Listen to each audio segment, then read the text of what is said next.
구독, 좋아요. 자, 이제 김문수 후보, 한덕수 후보의 연합작전이 어떻게 진행될지 부분 한번 살펴보겠는데요. 그 전에 여론조사 하나 먼저 살펴보겠습니다. 리서치뷰 여론조사를 한번 좀 살펴볼게요. 자, 그거 한번 띄워주시죠. 리서치뷰가 지난달 30일부터 이달 2일까지, 그러니까 5월 1일 대법원의 이재명 유죄 파기환송에 관한 선고가 있는 날짜도 조사 대상이 됐네요. 조사 일자 포함이 됐네요.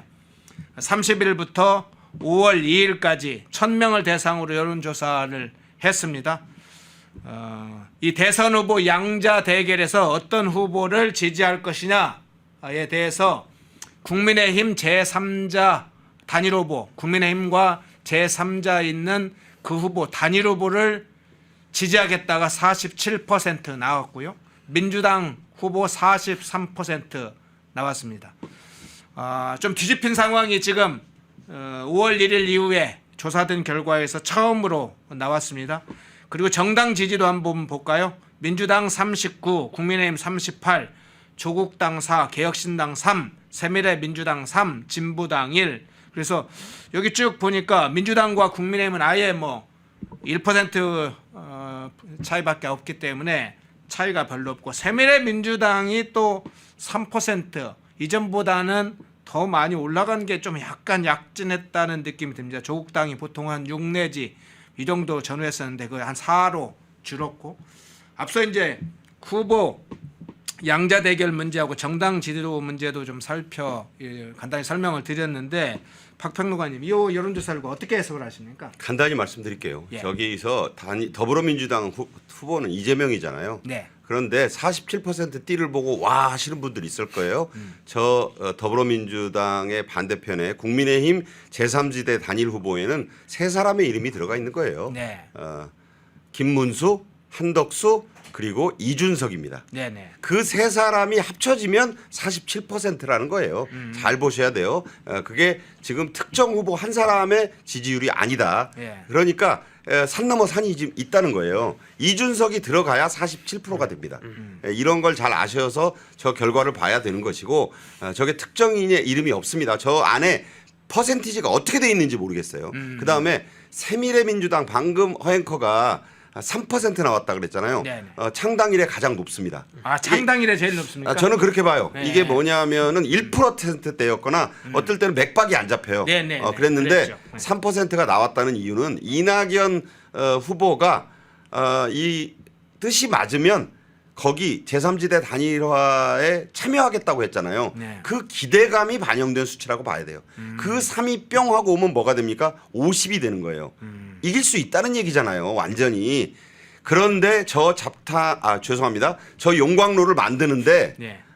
은연중에 그런 말이 나왔네요. 그렇게 보시는 분도 있을 수 있는데, 저 50%의 꿈의 숫자, 예. 적어도 47%의 꿈의 숫자를 달성하기 위해서는 김문수, 한덕수, 김문수 플러스 이준석 플러스 이낙연, 그러면 50이 된다는 얘기예요. 저 리서치뷰의 여론조사만 가지고 분석해서 말씀드립니다.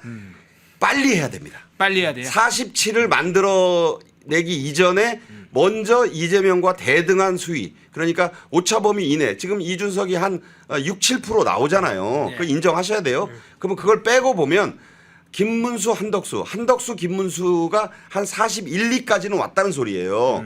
그러면 해볼 만한 수준까지 왔다.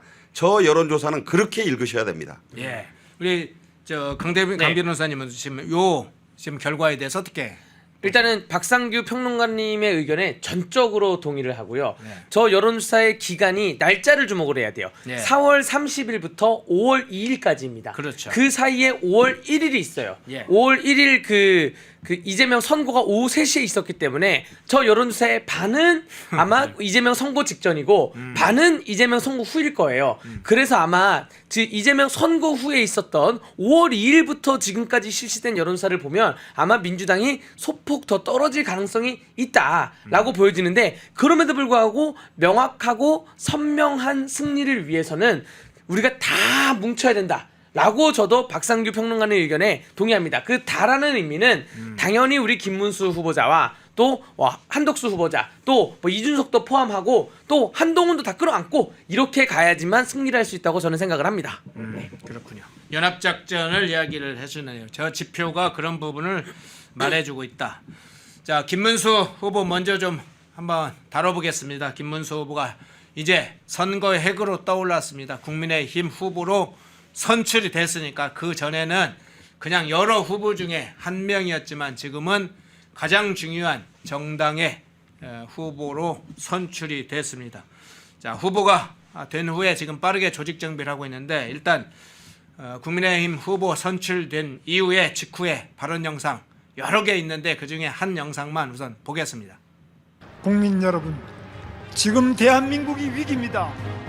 민주당은 31명에 대한 탄핵안을 제출했습니다. 자유민주주의 시장경제 헌법에 어긋나는 온갖 악법을 만들어냈습니다. 예산을 삭감해서 정부를 마비시키고 방탄국회를 만들었습니다. 역사상 최악의 국회 독재가 아닐 수 없습니다. 벌써 두 번째 국민의 손으로 뽑은 대통령을 탄핵했습니다. 법원과 헌법재판소까지 지배하며 상권 분립을 파괴하고 있습니다. 이재명 후보 선거법 위반을 대법원이 바로잡자 사법부를 손봐주겠다고 협박하고 있습니다. 이재명 후보의 재판을 더 이상 못하도록 중단시키는 법까지 만들겠다고 합니다. 이 사람들이 정권을 잡는다면 끔찍한 독재가 펼쳐질 것입니다. 89.77% 이재명은 이미 독재자 아닙니까, 여러분?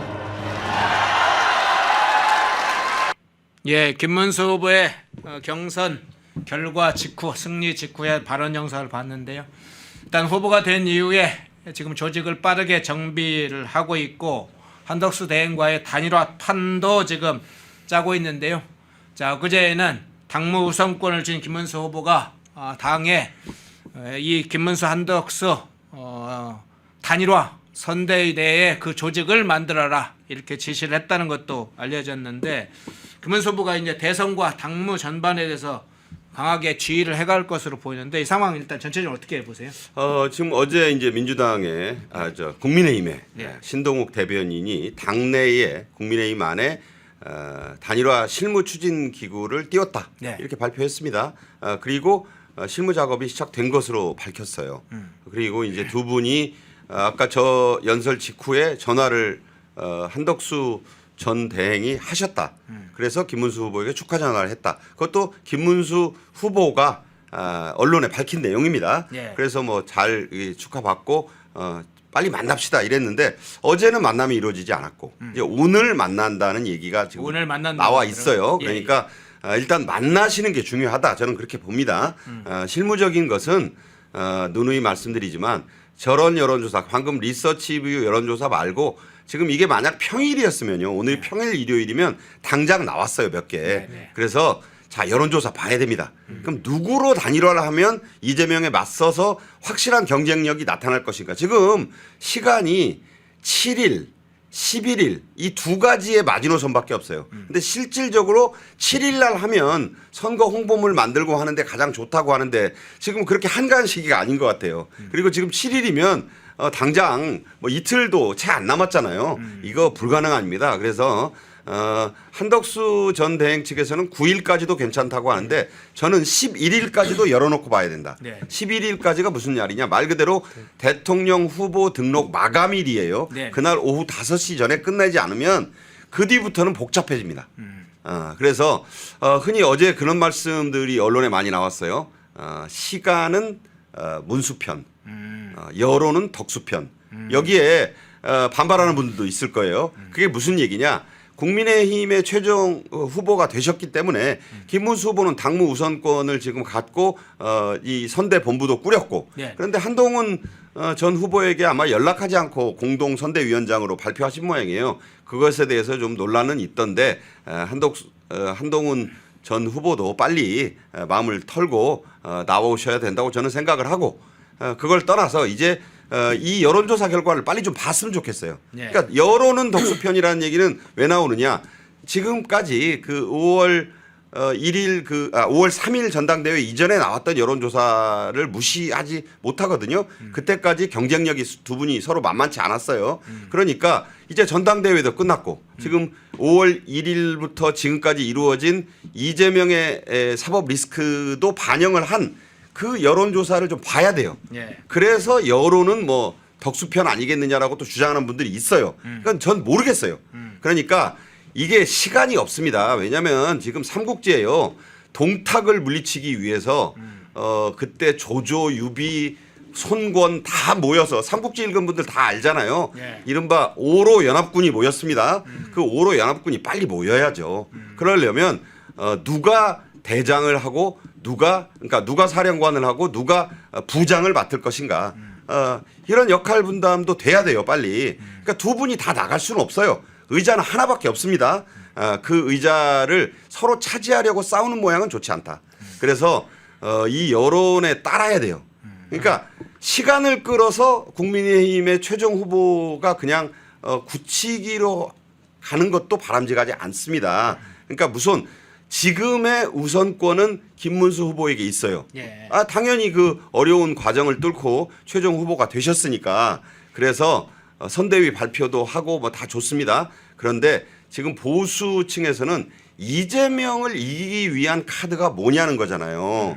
그 이재명을 이기기 위한 카드를 만드는 그 카드라기보다는 그 하나의 칼을 만들어야 돼요. 이 칼이 나뉘면요 이번 대선은 해보나 마나입니다. 이거 만약에 안 되면요 단일화가 안 된다고 쳐보십시오. 그러면 한덕수 대행은요 돌아가면 그만이에요. 사표 내셨고 이분 나이가 지금 49년생이니까 76세입니다. 자, 뭐 나라를 구하기 위해서 나왔는데 이 단일화가 뜻대로 안 되면 그냥 접으시면 돼요. 저는 그렇다고 봐요. 그러니까 그렇게 되면 사실 한덕수 대행을 끌어안아서 만들어야 되잖아요. 그분이 꼭 후보가 되자는 얘기가 아니에요. 그러니까 그러기 위해서는 시간이 별로 없다. 그러니까 오늘 만나신 뒤에 이게 원샷 단일화가 가능해요. 홍준표 전 후보가 누누이 말씀하셨던 바로 2002년 정몽준 노무현 정몽준 때 했던 방식입니다. 그때 그런데 기간이 꽤 걸렸어요. 그때 2주 정도 걸렸어요. 그거를 지금 압축도 압축해서 해야 돼요. 그러니까 김문수, 한덕수, 김문수 이 두 분이 만나서 허심탄회하게 방식을 논의하면 방식은 그렇게 문제가 안 될 거예요. 경선 한번 하고 안 하고도 문제가 안 될 거예요. 그래서 두 분이 합의할 수 있는 공정하고 깨끗한 여론조사 방식으로 합의해서 그 결과에 따라서 한 사람은 사령관을 하고 한 사람은 부사령관을 하자.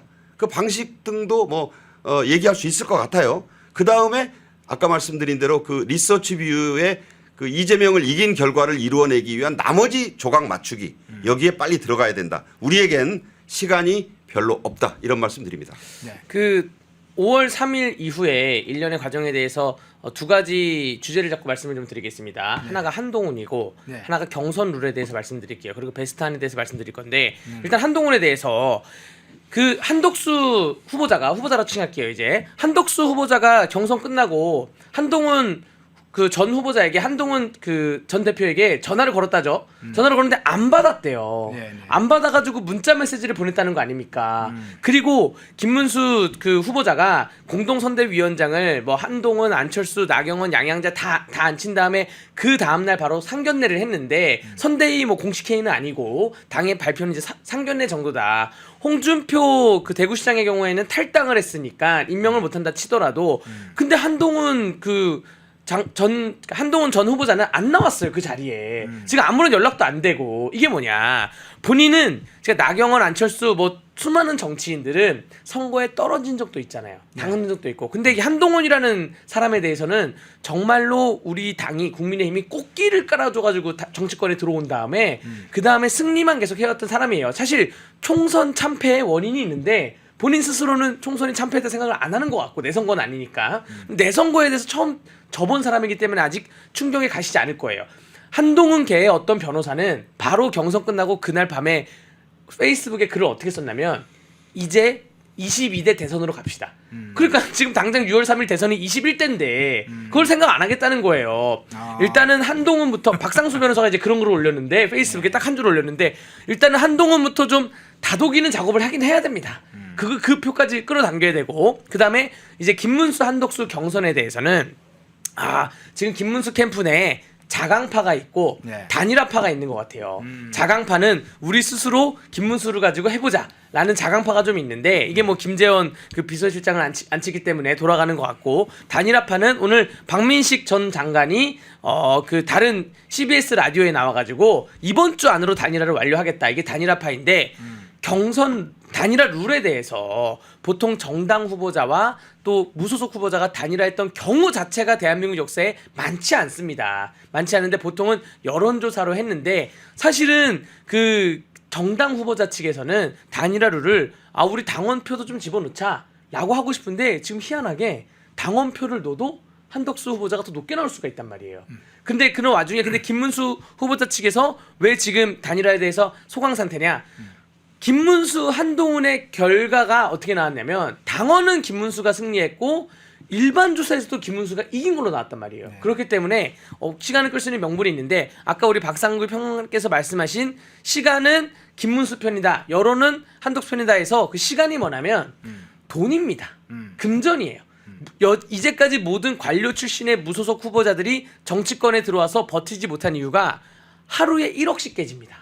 많이 깨지면 1억 넘게 들어요. 1억 넘게 들어요.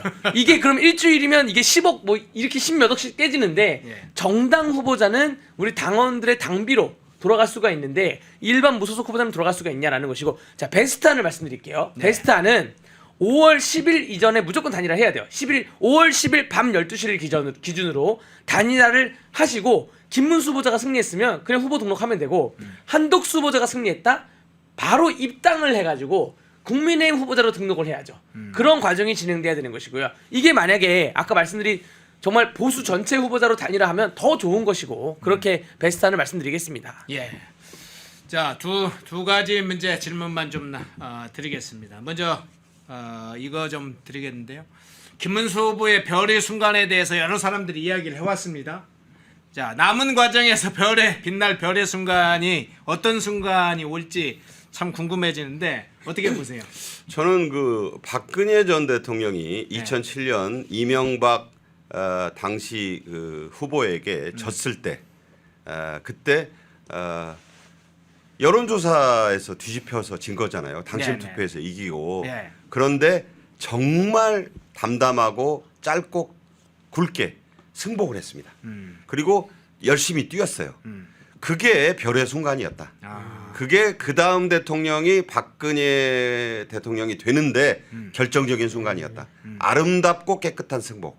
자, 이게 돼야 됩니다. 단일화를 했는데 승자와 패자가 있는 게임이니까 패자가 지는 사람이 승복을 안 하면 그게 되겠습니까? 그게 아름다운 별이 될 수 있다. 그러니까 이 그 이제 김문수 후보가 될 수도 있고 한덕수 후보가 될 수도 있죠. 깨끗하게 하시는 네. 분이 네. 그러니까 물론 두 분 다 뭐 이렇게 이번 대선이 사실상 정치 인생으로 보나 뭐 평생 공직의 경력으로 보나 사실상 이 마지막 국가에 봉사할 기회예요. 두 분에게는. 그래서 자꾸 속 좁고 째째해 보이고 그러면 안 된다는 겁니다. 그러니까 누구처럼 누구라고 하는 게 이제 하도 그러니까 홍준표 후보 지금 탈당했다고 지금 전당대회장에도 안 나오시고 전화도 안 받는데요. 홍준표 후보가 그렇고 또 한동훈 전 후보도 나이가 이제 73년생이니까 52세 양양합니다. 앞으로 정치 오래 하시고 그러려면 본인들에게 투표하지 않은 분들을 위한 그 마음도 좀 읽어야 돼요.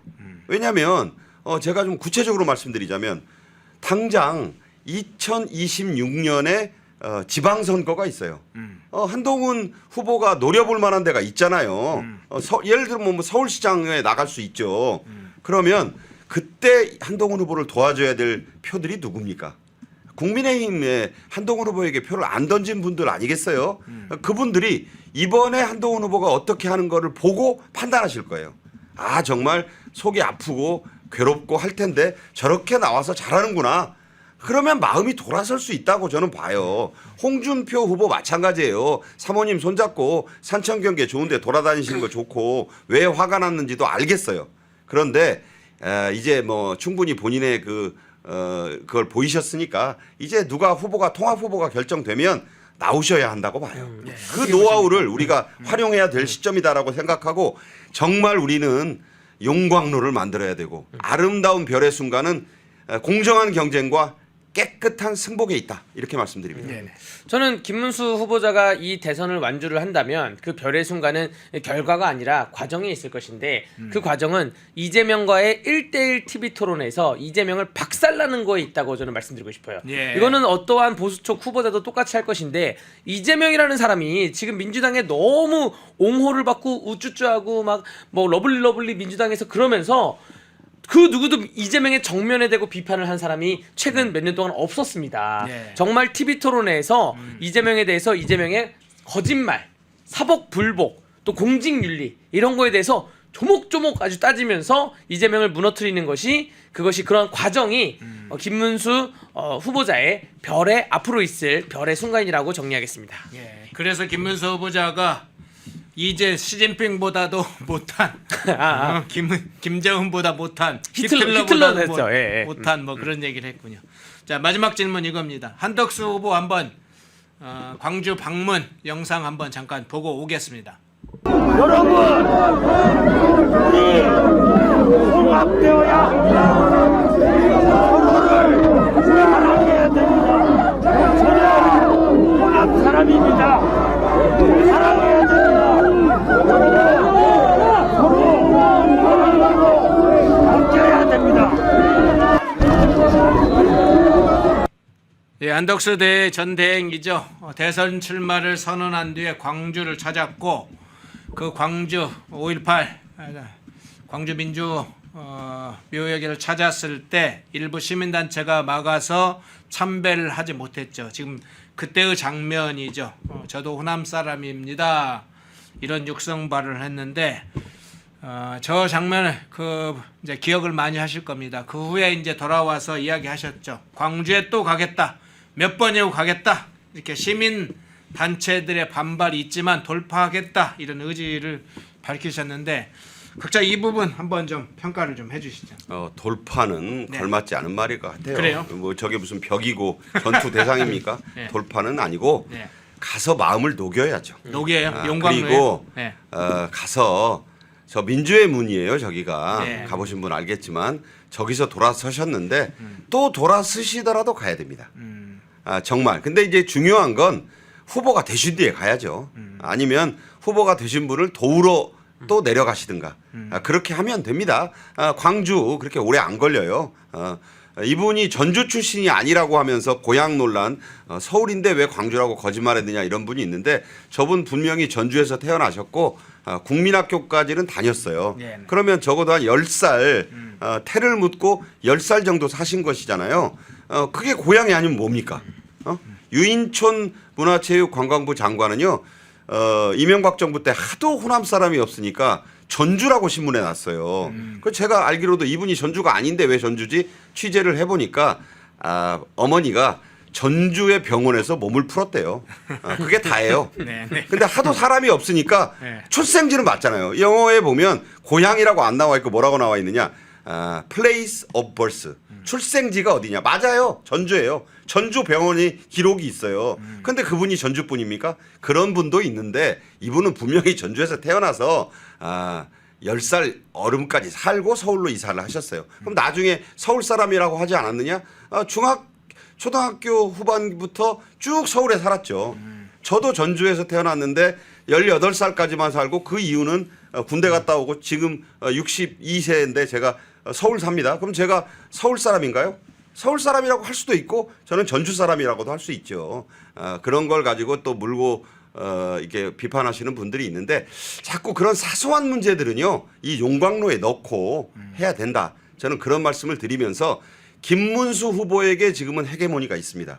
김문수 후보가 국민의힘 이 보수 정당의 최종 후보가 공식적으로 되신 분이에요. 이분이 지금은 어떤 의미에서는 좀 나은 위치에서 이 단일화 협상을 누가 봐도 공정하게 처리를 빨리 좀 하셔야 된다.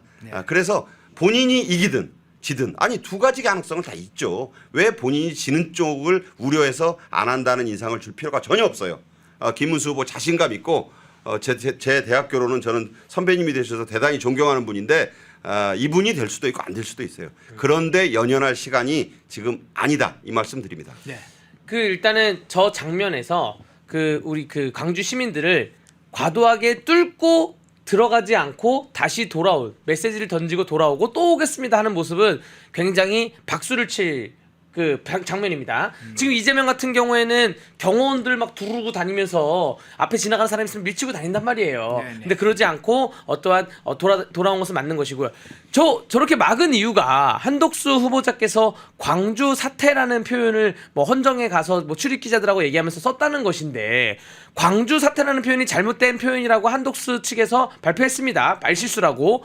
광주 사태라는 표현은 이재명도 썼어요. 이재명의 성남시장 시절 SNS를 보면 트위터를 보면 이재명도 광주 민주화운동을 광주 사태라고 표현했습니다. 그러면 저 광주 시민들이 이재명도 막아야죠. 모든 후보자들에게 동일한 잣대를 동일하게 적용해야지 저것을 똑같은 표현을 한 사람을 두고 누구는 봐주고 누구는 출입을 막고 이런 거는 광주 시민들에 대해서 대한민국 국민들이 다시 한번 오해를 할 수밖에 없는 그러한 지경이 이를 수 있다라고 하고 다음에 한덕수 후보자가 찾아가면 그래도 지금 대선 후보자 아닙니까? 얘기를 들어보고 뭐 광주의 발전을 위해서 얘기를 들어볼 가치가 있는 것이죠. 다음에는 방문을 길을 열어줬으면 좋겠습니다. 네. 예. 자, 일부 강대기 변호사님, 박상규 시사평론가님 모시고 집단 광기 발작을 하고 있는 민주당의 그 상황과 마지막으로는 이 대선 국민의힘 단일화 작업, 한덕수 대행과의 단일화 작업까지 살펴봤습니다. 두 분 고맙습니다. 감사합니다. 네, 감사합니다. 네. 펜앤마이크와 정다운 삼이 함께 준비한 30년 산삼장인이 정성껏 키운 사냥 산삼 펜앤마이크 TV 단독 혜택 사냥 산삼 5년근 3플러스 3뿌리 42,900원 사냥 산삼 7년근 3플러스 3뿌리 75,900원 펜앤마이크 구독자 전용 댓글 상단 할인 링크에서 구매 가능합니다. 전화 문의는 070-402-7087-9 구독, 좋아요. 예. 마침 지금 한덕수 후보 이야기도 나오고 이낙연 전 총리 이야기도 나오니까 그 주제로 한번 그냥 바로 넘어가 볼게요. 네. 자, 오늘 김문수 후보, 한덕수 후보가 오늘 오후 6시에 단독 만남을 진행을 하는 것으로 어제 오후 밤에 전격적으로 합의가 돼서 소식이 알려졌죠. 돌파구를 마련할 수 있을지, 돌파구를 마련해야 되는 중대한 상황인데 일단 큰 흐름에 있어서 어떤 선택과 어떤 방향으로 가야 된다고 일단 보세요. 네네. 현실과 당위를 다 제가 어그로를 끌어서 말씀을 드릴게요. 그럴게요. 보통 이제 당위로 이야기하는 것은 현실적으로 틀릴 수가 있습니다. 야, 너는 바른 사람이 돼야 되지. 하지만 현실에서는 바른 사람이 되기가 힘듭니다. 근데 우리 의원께서 아시다시피 지금 배추도사가 그동안 예측한 게 다 적중을 했잖아요. 예. 깜짝 놀라실 건데 네. 김문수 한동훈은 숫자까지 제가 6대 4라고 당원 그대로 예측을 했죠. 한길 리서치 출신이고요. 한길로 갑니다. 네. 근데 무슨 말씀이냐면 이거는 오늘 저녁에서는 된다. 네. 결단을 내릴 수밖에 없다. 아, 왜 그래요? 이런 말씀을 드리냐면 네. 김문수, 한덕수 후보가 둘 다 알고 있는 사실이었어요. 왜냐하면 측근들이 아무리 이야기를 해봐야 김문수 후보는 제가 아는 바대로 측근의 말을 끝까지 다 듣는 사람이 아니에요. 자기 결단이 제일 중요해요. 그러면 11일까지 단일을 안 하잖아요. 그럼 볼 필요도 없어요. 안 봐도 비디오예요. 이번 대선은요. 안 들어도 오디오예요. 끝. 물론 이제 분석은 저는 계속 할 겁니다. 예, 저도 애를 키워야 되니까. 근데 이제 두 번째는 뭐냐면 근데 이제 두 번째는 이 오늘 이 만남에서 중요한 게 11일까지 안 하면 아무 짝에도 소용이 없어요. 단일화가. 11일 오전까지는 완료돼야 11일 후보자 등록을 마감을 할 수 있습니다. 이걸 두 사람 다 알고 있어요. 특히 이제 김문수 후보, 한덕수 후보. 세 번째로 뭐냐면 김문수 후보는 기분이 상한 거예요. 단일화를 안 하겠다는 이야기 아니에요. 그래서 제가 계속 이야기를 드립니다만 이걸 펜앤더 마이크에 나와서 뭐 제가 이렇게 자꾸 예측을 하니까 너 이 새끼 뭐가 잘났냐 저보고 자꾸 이야기하시는 분들이 있는데 저는 제가 잘났다고 이야기하는 것이 아니라 분석을 드리는 거거든요. 분석을. 그러니까 이게 사람이 감정이 상하면 이성도 마비가 돼요. 그러니까 지금 김문수 후보가 감정이 상당히 상합니다. 왜냐하면 국민의힘 후보로 내가 선출이 됐는데 왜 지금 지도부는 싼 거는 한덕수 이야기만 하고 있어 이거잖아요, 그렇죠? 그러면은 공정한 룰을 만들고 다 가서 국민의힘 지도부는 단일화가 되더라도 김문수 후보의 단일화 승리를 위해서 최선을 다하는 게 맞는 거예요. 공정한 룰을 만드는 건 맞습니다. 그렇게 해서 내일 토론회를 하고 9일, 10일 여론조사를 실시하고 1,000명씩 두 개 조사 기관에서 국민의힘 지지층 그다음에 무당층 포함해서 11일 날 9시까지 두 개 조사 기관에 가져오라고 하면 돼요. 예. 조사를 국민의힘 당사로 아니면 국회 그 원내대표실로 가져오라 그러면 그렇게 해서 두 사람 결과를 내면 10시에 발표를 하면 돼요. 결국 단일 근데 전당대 한덕수로 단일화가 됐을 때는 전당대회 이게 필요합니다. 물론 온라인으로도 할 수 있을 것 같아요. 여기 또 법조인도 계시니까. 그러면 그렇게 해서 여하튼 그 과정을 거쳐서 11일까지 단일화를 해야 돼요. 못한다? 그럼 망하는 거예요. 그러면 두 사람만 보수의 역사의 흑역사 대역죄인이 되는 게 아니라 지금 국민의힘의 모든 사람들이 여기 우리 강전의 대변인도 국민의힘 소속이에요. 저는 소속 아니에요. 근데 국민의힘 소속 전부가 전원이 역사의 대대죄인이 되는 겁니다. 그래서 저는 할 것이다. 왜? 죄인이 되는 것만은 원치 않을 테니까. 예. 어떻게 좀 강진해 보세요. 그렇죠. 죄인이 되는 것을 넘어서서 거의 정계에서 계속 살아남으실 수 있을까? 전 그런 생각까지 듭니다. 어쨌든 한덕수, 김문수 이 두 분이 단일화를 해야 된다는 것에 있어서는 이성적으로 모두 같은 생각을 갖고 계실 거예요. 당연히.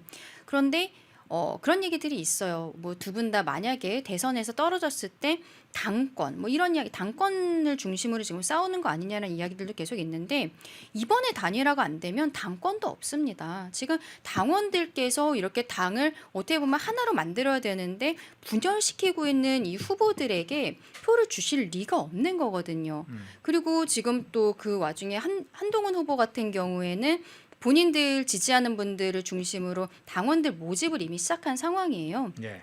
하여튼 여러 가지로 다음번 전당대회를 지금 생각할 것도 아니고 어쨌든 이 대선에서 반드시 이겨야 되는 유의미한 결과를 내야 되는데 저는 근데 개인적으로는요. 김문수 후보의 마음이 감정적으로 이해는 됩니다. 본인이 전당대회 과정을 거칠 때 쉽게 후보가 된 건 아니잖아요. 그렇죠. 비용과 뭐 네. 시간과 노력 모든 것을 던졌고 정말 힘들게 결국 후보가 됐다라는 것을 우리 국민들께서 모두 알고 있는데 그날 저녁에 지도부가 찾아가서 3일 안에 단일화 끝내야 된다 이런 얘기를 하면은 누구든지 간에 기분은 좀 나쁠 것 같아요. 그리고 저는 한덕수 후보가 본인이 출마 선언을 하면서 개헌을 하겠다. 그리고 미국과의 통상 해결하겠다. 그리고 뭐 국민 통합하겠다. 이러한 이야기들은 했지만 왜 본인이 국민의힘 경선에 참여하지 않았는지 여기에 대한 명확한 메시지가 없거든요. 저는 이게 선행이 돼야 된다고 생각합니다.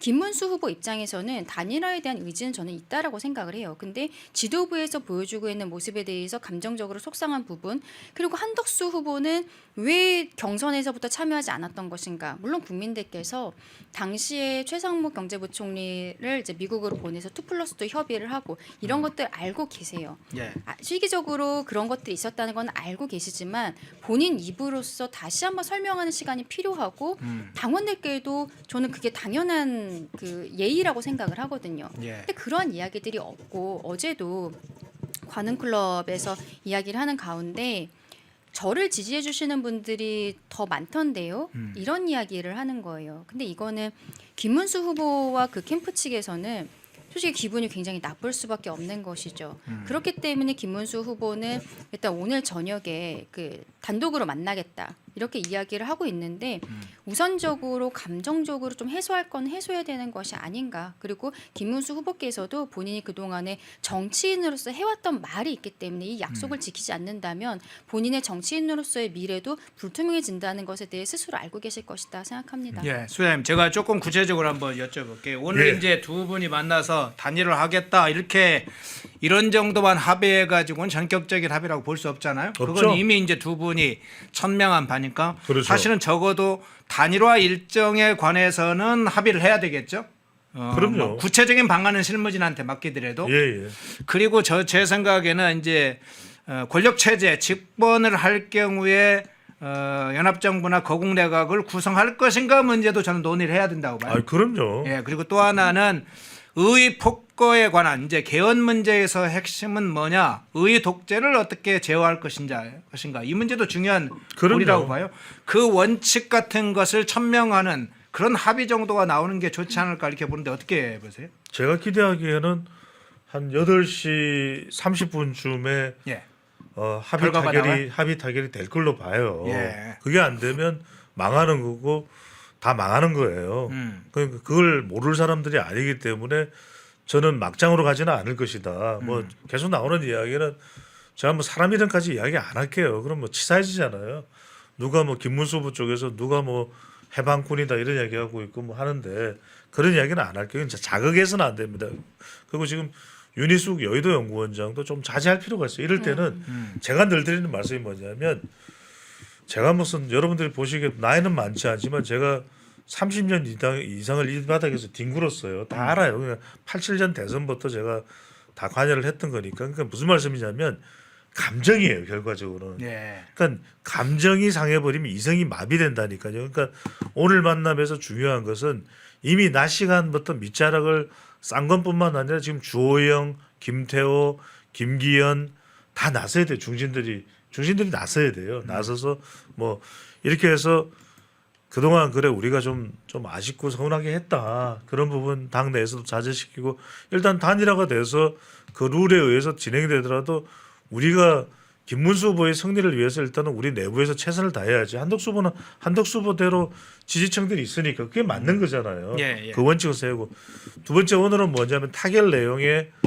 뭐 2장일 필요도 없었는데 2장으로 갈 것 같은데 한 장 이게 뭐가 들어가야 되냐면 일단은 어떤 취지에서 우리가 단일화를 할 수밖에 없다. 그 이야기가 있어야 되고 첫 번째 단일화에 대한 명분. 두 번째는 이제 단일화 방식은 국민의힘 지지층과 무당층으로 여론조사로 해서 역방지 조항까지도 들어가서 역선택 방지까지 들어가서 두 개 조사 기관에 각 1,000명씩 9일과 10일 나누어서 조사를 실시한다.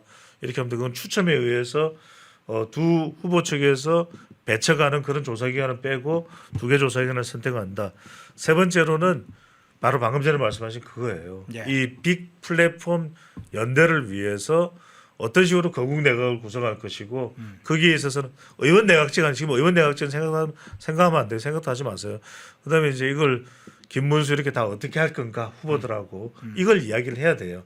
그게 다 들어가서 김문수 후보도 그 하여튼 뭐 기분 상했지만 저도 하여튼 응하겠습니다. 이러면서 이제 이게 돼야 되죠. 그게 적어도 8시 반까지는 되고 팬앤드 마이크 저녁 방송을 통해서나 뭐 TV조선 등을 통해서 이제 종편 방송이 되고 내일은 이제 토론회가 있어야 돼요. 한번 내일 이제 토론회는 10시쯤에 뭐 팬앤드 마이크 나와서 해도 좋고요. 좋을 것 같아요. 그래서 뭐 어디 방송사를 하나 추첨으로 선정을 해도 좋고 그렇게 나가고 그 일정들이 그렇게 좀 진행이 돼야 될 것 같아요. 예.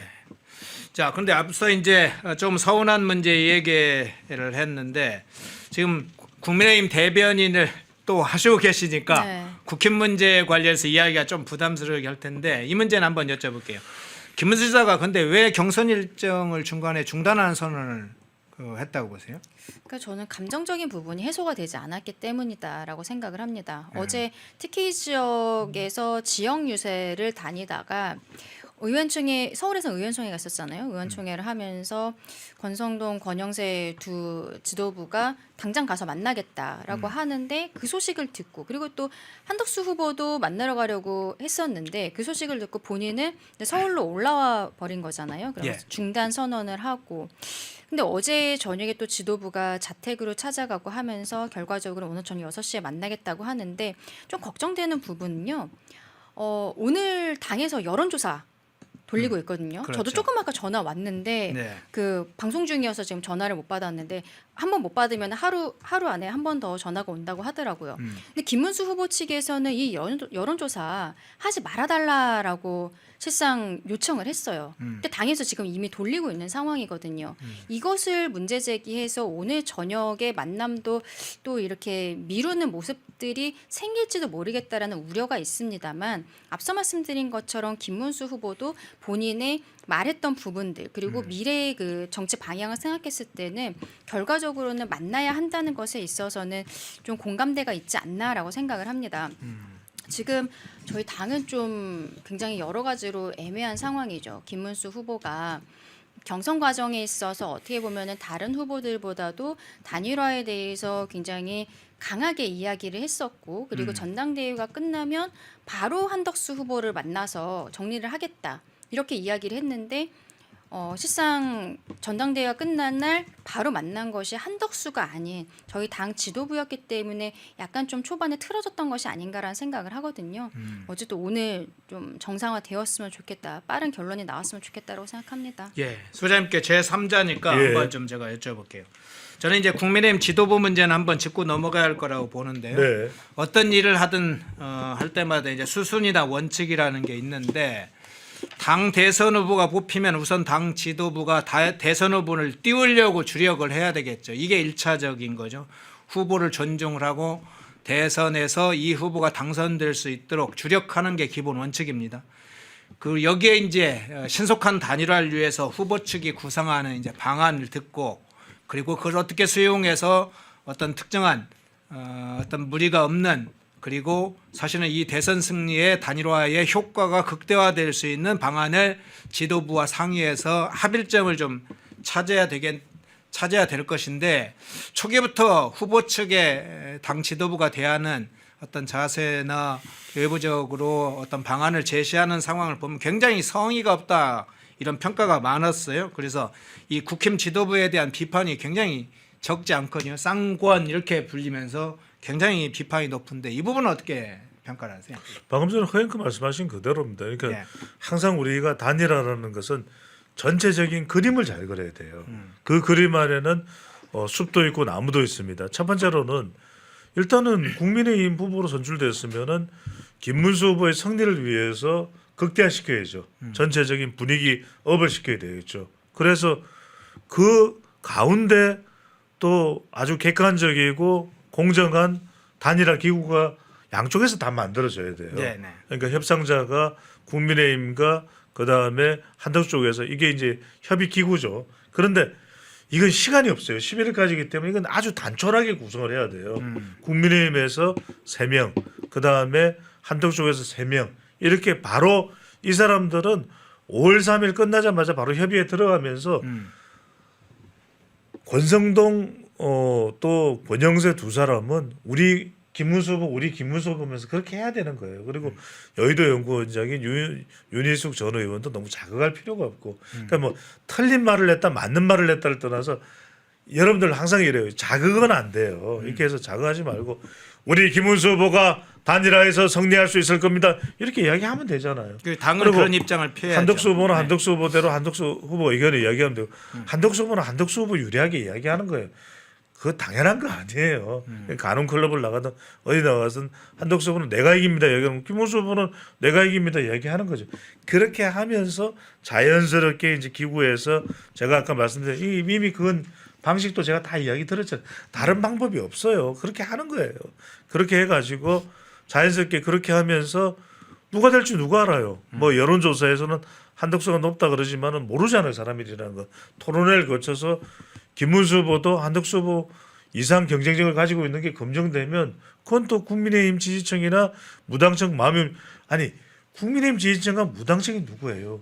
경선에서 국민의힘 경선에서 김문수 선택해줬던 사람들입니다. 그러면 그 사람들 대상으로 해서 토론 쫙 잘하면서 제가 대통령 될 수 있죠. 이러면서 이렇게 하면 되는 거고 한덕수 후보는 한덕수 후보대로 간세를 잘할 수 있는 사람은 덕수 아니겠습니까? 이러면 되잖아요.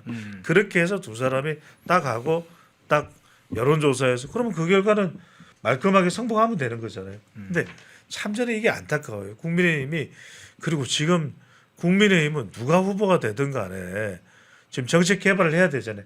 아직 정책 개발이 약해.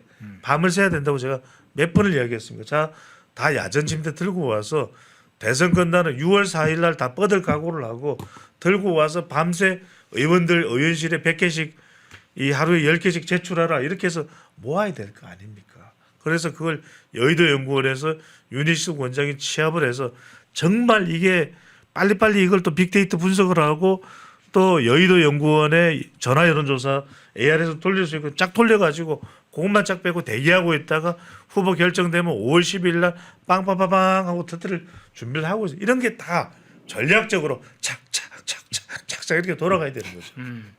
자, 김문수 후보, 한덕수 후보 오늘 6시에 단독 면담 오후 6시에 진행하는 문제를 중심으로 먼저 살펴봤는데 한덕수 문제에 대해서 각각의 한 주제 질문을 좀 드려볼게요. 네. 우선 강 변호사님께는 한덕수 후보가 어제 관훈 토론에 갔어요. 네. 그래서 이제 단일화에 대한 적극적 입장을 밝혔는데 이제 내용 중에 질의 내용 중에 이렇게 답했는데 정치적 기반이 좀 비슷하지 않냐, 그래서 효과가 있느냐 이렇게 기자가 질을 하니까 한덕수 후보가 이렇게 얘기했어요. 지지 세력이 다르다 이렇게 이야기를 했는데 어떤 의미로 좀 해석을 하세요? 완전히 다르다라고 할 수는 없겠지만 본인의 지지 세력이 조금 더 확장성이 있다, 확장성 중도 문제? 확장성이 있다라는 이야기를 하고 싶었던 것이 아닌가 생각합니다.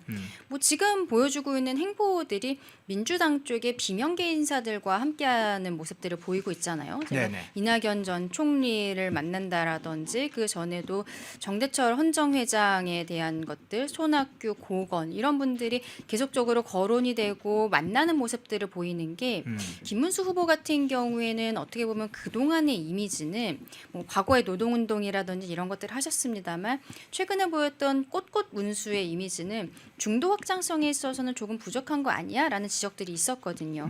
그렇기 때문에 뭐 지지 세력이 다르다 이런 이야기들을 하신 것으로 보이는데 어쨌든 저는 한덕수 후보 입장에서는 이렇게 기자들이 질문하는 것에 대해서 대답하는 것, 또 이 얘기를 하면서 앞서 제가 말씀드린 본인을 지지해주는 사람이 더 많으시던데요, 이런 얘기를 한 것들이 감정적으로 비춰질 수가 있어요. 그래서 오늘 저녁 6시에 두 분이 만나기 전까지는 조금은 서로 간에 그 워딩 선택을 좀 신중해야 되지 않을까라는 생각도 합니다. 예, 소장님께 이걸 질문을 좀 드릴게요. 네. 한덕수 후보가 5일에 손학규 전 민주당 대표를 만났고 어제는 이낙연 전 총리와 오찬을 했습니다. 그리고 오후에는 김종인 전 비대위원장도 만났는데 이제 한덕수 후보 입장에서는 개헌연대, 개헌 빅텐트 뭐 이런 방식으로 해서 정치권 인사들과 만나면서 속도를 내고 있는데 이런 행보에 관해서는 어떻게 보세요? 제가 이거 쉽게 설명드릴게요. 예. 무슨 말씀이냐면 제가 데이터 분석 전문가하고 저는 없는 이야기를 하지 않지 않습니까? 근데 지금 보수가 대선판에서 쉬워요, 어려워요? 어렵죠. 어려워요. 상황이죠. 예. 어려운데 예. 한번 해보자, 쥐어짜 보자. 그래도 5월 1일 대법원에서 우리 법치주의가 살아 있어서 조희대 대법원장이 유죄 취지 파기환송 내렸지 않냐? 그러면 한번 해보자. 한번 해보자. 어렵지만 이거예요. 그러면 그것에서 프레임을 전환시킬 수 있는 사람이 누구냐? 그는 한덕수로 보는 거죠. 예. 굉장히 중요합니다. 여러분들 뭐냐면 프레임 전환이라는 것이 자 이낙연 만나고 김종인 만나고 김종인 전 비대위원장 미스터 비대위원장이라고 그러는데 만나서 뭐 어떤 좋은 소리를 듣겠어요. 별로 좋은 소리 못 듣죠. 왜냐하면 김종인 전 비대위원장은 김문수 한동훈에서 한동훈 된다 그랬어요. 그리고 이미 윤여준 넘어갔죠. 건호를 넘어갔죠. 지금 어려운 상황이잖아요. 그런데 이낙연 전 총리 만나고 이런 건 여러분들 프레임 전환입니다. 그래도 한덕수라는 사람을 윤석열 정부의 뭐 국무총리였다 탄핵의 책임을 계속 공격할 건데 저는 이 이야기 안 할게요. 무슨 말이냐? 그래도 한덕수면은 통상이고 좀 이게 되지 않겠냐? 프레임 전환이에요. 트럼프랑 이야기 되지 않겠냐? 이거죠. 그러니까 이제 경제 관세 미국 트럼프로 프레임 전환될 수 있냐? 그러니까 관훈 토론에서 내가 좀 다르다라고 이야기하는 건 내는 프레임 전환할 수 있는 사람 아이가 이 이야기 하는 거예요. 마지막으로 뭐냐? 한덕수에 대해서 그래도 탄핵 책임을 좀 덜 물을 수 있는 것은 임기 3년만 한다 그랬잖아요. 지금 이재명 후보가 당선되면 임기는 5년이에요. 자, 유권자들한테 선택지를 주는 거예요. 자, 그래도 3년에서 뭔가 좀 재정비를 할 수 있는 정부를 만들 거냐? 5년에 그래도 헌법 84조에 따라서 지금 판결이 어찌 될지 모르는 사람을 선택할 거냐? 이 선택지를 던져 놓는 거죠. 중도한테. 그러면 뭐냐? 여기에서 이 빅 플랫폼을 그래도 만들 수 있는 사람은 이낙연 만나서 대화 나누고 이게 그래도 호남표를 조금이라도 끌어올 수 있는 사람은 덕수 아니야? 이 관점인 거죠. 제가 그때 말씀드립니다. 한덕수가 너무 좋은 사람에서 와 아니에요. 김문수가 한덕수보다 모자라다 아니에요. 그럼에도 불구하고 지금은 조금이라도 더 가능성을 찾아가는 선택이다 이렇게 봐야 되는 거죠. 예. 자, 마지막으로 이 주제 짧게 한번 좀 다뤄보겠습니다. 한국갤럽에서 여론조사가 나온 게 있어서 그 재밌는 여론조사 결과를 잠시 한번 분석을 해보겠습니다. 한번 그거 띄워주시죠. 자, 한국갤럽이 지난 3, 4일 이틀간 진행한 여론조사 결과인데요. 어떤 여론조사 내용이냐? 대법원의 이재명 유죄 파기 환송 판결에 대해서 견해를 물었어요. 잘된 판결이라는 답변이 46%, 잘못된 판결이라는 답변이 42%. 상당히 팽팽합니다. 잘된 판결이 좀 높게 나오긴 했지만 상당히 팽팽하다고 오히려 봐야 되겠어요. 4% 차이 정도면. 한 10% 차이 난다면 이게 상당히 기울었다 이렇게도 볼 수 있는데 높긴 하지만 좀 아쉬운 점이 있습니다. 그런데 더 주목되는 부분이 이거예요. 이 가운데서 20대, 30대는 그럼 어떤 반응을 보였냐 이런 걸 한번 내용 중에 분석을 해보니까 20, 30대 사이에서는 참 잘된 판결이라는 응답이 다른 연령대에 비해서 특히 40, 50 세대의 연령대에 비해 압도적으로 높게 나왔는데 18세에서 29세 사이에서 잘된 판결 응답이 51%입니다. 잘못된 판결이라는 것은 24%, 2배가 넘게 잘된 판결이다 이렇게 나왔고요. 30대도 잘된 판결이 56%, 잘못된 판결이 30% 이렇게 나왔어요. 소장님, 이 연령대 이 결과 어떤 의미로 일단 해석을 하세요? 변곡점이 온 거죠. 다른 이야기가 아니라 그동안 대세론이 형성되고 망연자실했잖아요. 그냥 말 그대로 조희대 대법원장의 이 선고가 변곡점을 만드는 거예요. 역사적인 날이죠. 예. 5월 1일이. 여기서 여러분들 중요한 걸 제가 설명을 드릴게요. 무슨 말씀이냐면 자, 민주당에서는 또 이른바 민주당 친화적인 분석가들은 이런 이야기를 해요. 예. 이재명 후보가 더 결집할 것이다. 오히려 뭐 조희대 대법원장에 대해서 지금 국민들이 분노하고 있다 이런 얘기를 하고 있잖아요. 그죠? 근데 이건 다 가당치 않은 이야기고 뭐냐면 지금 이게 핵심입니다. 이재명 후보가 분명히 표가 빠질 거예요. 중도 5% 전쟁이라고 말씀드렸잖아요. 그죠? 그런데 자, 제가 허앵크님한테 여쭤볼게요. 자, 허앵크님이 반에서 1등 하는데 수학 100점 받는데 이번에 90점 받았어. 그러면 위태롭잖아요. 그죠? 그렇죠. 근데 나머지 애들이 다 빵점이야. 그럼 여전히 1등이에요. 예. 나머지 중에서 극단적인데요. 아니, 말씀 들어보세요. 나머지 중에 누군가 100점을 받아야 예. 1등이 바뀌어요. 2등으로 내려가. 무슨 말씀이냐? 이 5% 중도 빠지는 것을 가져갈 수가 있어야 돼요. 지금처럼 단일화 삐걱거리고 서로 욕심내죠. 누군가는 욕심내죠. 꽝 망하는 거예요. 그래서 지금 제가 말씀드리는 것이 프레임 전환입니다. 자, 선거는 AI다. 식상하네. 또 인공지능이야? 아니에요. 선거는 여러분들 A, 앵거, 분노입니다. 그 다음에 I, 인터레스트예요. 이게 이익입니다. 그러니까 지금 다시 이번 대법원 선거로 분노가 재점화됐어요. 그렇잖아요. 그 전에 2심 무죄로 분노가 꺾여버렸잖아요. 근데 분노가 재점화됐어요. 누가 가져가줘야 돼요. 그러면 이걸 누가 가져올 수 있냐? I, 인터레스트가 있어야 돼요. 프레임 전환을 통해서 경제로 트럼프와 이야기하면서 지금 두코바니 원전 가처분 인용돼서 계약될까 말까 지금 혼란스러운데 탈원전 이야기를 안 하고 원전 SMR 개발을 통해서 우리 경제를 가져올 수 있는 사람 조선업 이야기하는 사람이 있는데 전제 조건이 두 가지가 있어요. 과연 이준석까지 보수 결합을 하느냐. 준석이 싫어하는 사람도 있죠. 하지만 준석이까지 하느냐. 그다음에 말 그대로 아까 말씀하신 대로 거국 내각을 통해서 임기 단축 개헌에 대한 그 7공화국의 명징한 미래를 여느냐. 이거 하면 1% 가능성이 있고 이거 못하면 과당. 이 신호를 그대로 지금 방금 전에 조사 결과가 보여주고 있는 겁니다. 그렇군요. 자, 강 변호사님께 이거 네. 여쭤볼게요. 지금 2030 세대의 이 대법원 판결에 대해서 잘된 판결이라는 게 상당히 높게 나왔는데 그렇죠. 지난 탄핵 국면에서 20, 30대가 상당히 보수층 또는 탄핵 반대 결집하는 현상도 있었잖아요. 그렇죠. 지난 그런데 대선 과정에 있어서도 윤석열 전 대통령을 네. 2030 남성들이 많이 지지를 해줬었던 것도 있었죠. 네. 2030은 대체로 근데 부동층이 많단 말이죠. 맞아요. 일반적으로는 특정 진영의 구성돼 있는 부동층이 상당히 많은데 그럼 2030의 지금 이 대법원 판결로 보면 중간에 현재 예정하기에 5월 말 정도에 파기환송심 판결도 또 나올 가능성도 없잖아요. 네. 그러면 이게 대선에 미칠 영향에 관해서는 어떻게 생각해 볼 수 있을까요? 저는 상당하다고 생각을 합니다. 예. 그 개인적으로는 이재명 대표 개인의 사법 리스크보다도 민주당의 폭주, 민주당이 형사소송법 개정안 그리고 뭐 대통령이 됐을 때 재판이 진행되지 않는다는 조항을 넣겠다고 하고 공직선거법은 허위사실공표죄를 아예 삭제해버리겠다고 하고 대법관은 현행 14명인데 30명으로 늘리겠다. 그리고 그중에 일부를 판검사 출신이 아닌 사람으로 하겠다. 16명을 이재명 정권에서 넣겠다라는 거거든요. 예. 대법관들 또 탄핵하겠다. 심지어 고등법원 판사들도 탄핵하겠다는 이야기하는 것. 또 5월 1일 날 이재명 대표에 대한 유죄 판결이 나온 날 밤에 갑작스럽게 최성모 경제부총리의 탄핵 시도를 하면서 국무회의를 마비시키려고 했었던 부분들.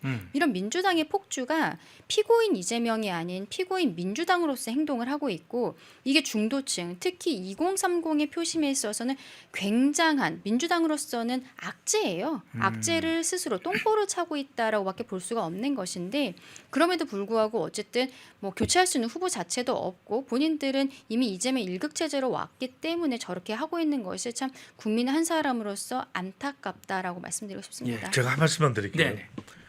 제가 대선은 선거는 투표는 AI다 말씀드렸잖아요.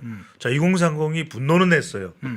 그런데 여기에 이른바 자극, 인터레스트, 이익이 없으면 국민의힘 쪽으로 안 와요.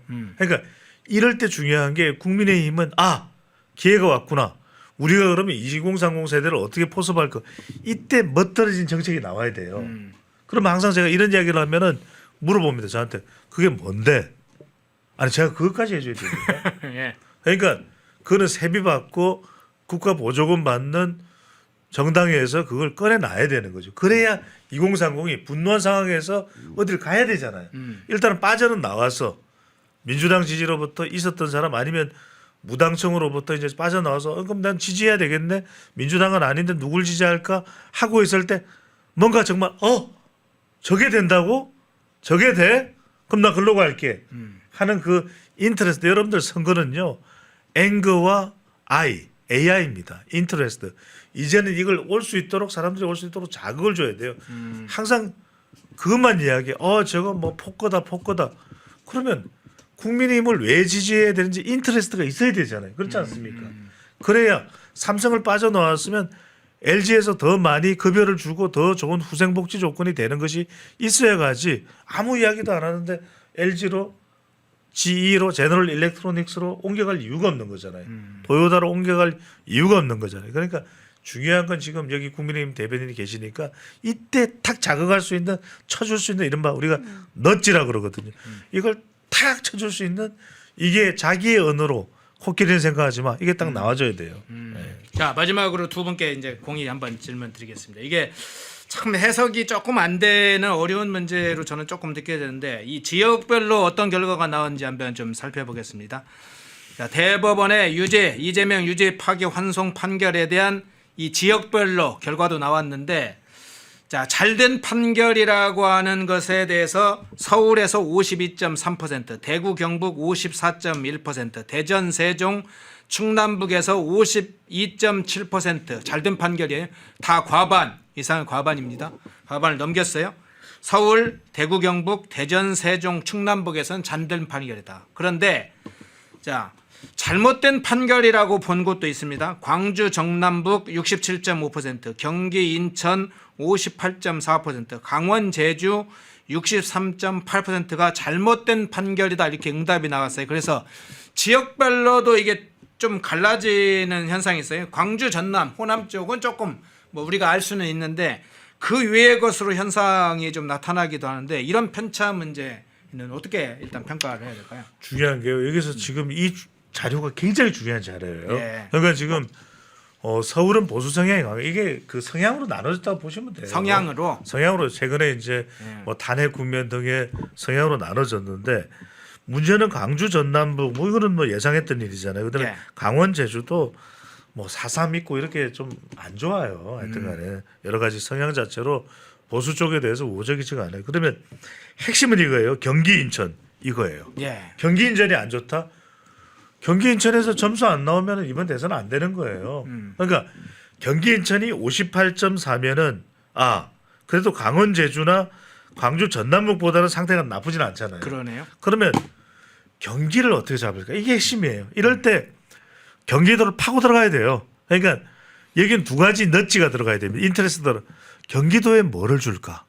그 다음에 인천에다가 뭐를 줄까? 이게 굉장히 중요합니다. 경기도, 인천 여러분들 총선 보면 알되잖아요. 경기도, 인천 국민의힘 폭망했어요. 예. 그러면 여기에다가 국민의힘은 전체 전략도 있지만 경기도에 뭐를 줄까 정말 이거는 많이 분석을 해야 돼요. 경기도에 욕을 던져주자. 그러니까 경기도 분석해 보면 다 출근은 서울로 하는데 경기도에 뭐 하여튼 불만들이 많잖아요. 그다음에 인천도 인천만의 뭔가 여기가 충청 그다음에 호남 인구가 많잖아요. 경상도 인구가 별로 없어 상대적으로. 그러면 인천에다가 뭘 줄까?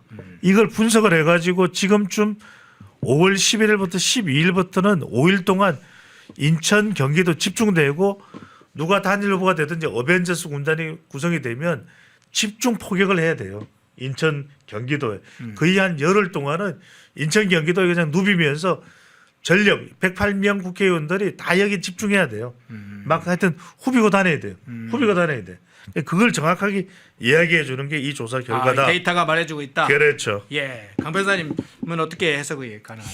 일단 여기 있어서 예. 서울이랑 대전, 세종, 충남북 여기에서는 잘된 판결이라고 본 데가 52%가 넘는단 말이에요. 예. 이게 저는 좀 유의미하다고 생각합니다. 지금 소장님 말씀 주신 것처럼 경기, 인천 쪽에서 좋지 않은 것은 사실이지만 지금까지 지방선거, 총선 이런 결과를 봤을 때는 뭐 좀 예상했던 부분도 저는 없지 않아 있다라고 생각하거든요. 그런데 서울과 우리가 늘 캐스팅 보트라고 이야기하고 있는 충청 지역에 있어서 오히려 전국으로는 46% 정도가 잘된 판결이라고 했는데 그보다 더 높게 과반이 되는 52% 정도가 잘된 판결이라고 했다는 것은 2030이 우리 넘어온 것으로 보이는 이 데이터와 함께 굉장히 좀 고무적이지 않나. 근데 이렇게 국민들께서 생각을 해주심에도 불구하고 저희 국민의힘이 실상 내부적으로 좀 현재로서는 분열 양상이 있어서 이렇게 국민들의 끌어오르는 열망들을 받지 못하고 있는 것에 대해서는 굉장히 송구하게 생각을 하고 오늘 저녁에 6시에 일단 우리 후보들끼리 감정을 다 털어낼 수 있는 정말 대화합의 시간이 왔으면 좋겠다라고 생각합니다. 예, 김문수 한덕수 후보 단일화 연합 문제 이재명과 민주당의 입법 내란 헌정 질서 붕괴 사태를 중심으로 다뤄봤습니다. 강전혜 변호사님, 배종찬 인사이트 K 연구소장님이었습니다. 고맙습니다. 감사합니다. 펜앤마이크와 정다운 3이 함께 준비한 30년 산삼장인이 정성껏 키운 산양 산삼 펜앤마이크 TV 단독 혜택 산양 산삼 5년근 3+3 뿌리 42,900원 산양 산삼 7년근 3+3 뿌리 75,900원 펜앤마이크 구독자 전용 댓글 상단 할인 링크에서 구매 가능합니다. 전화 문의는 070-4027-0879 전화 문의는 070-4027-0879 펜앤마이크에서 추천하는 영상도 보고 가세요. 다른 영상도 즐기시려면 구독 버튼을 꼭 눌러주세요.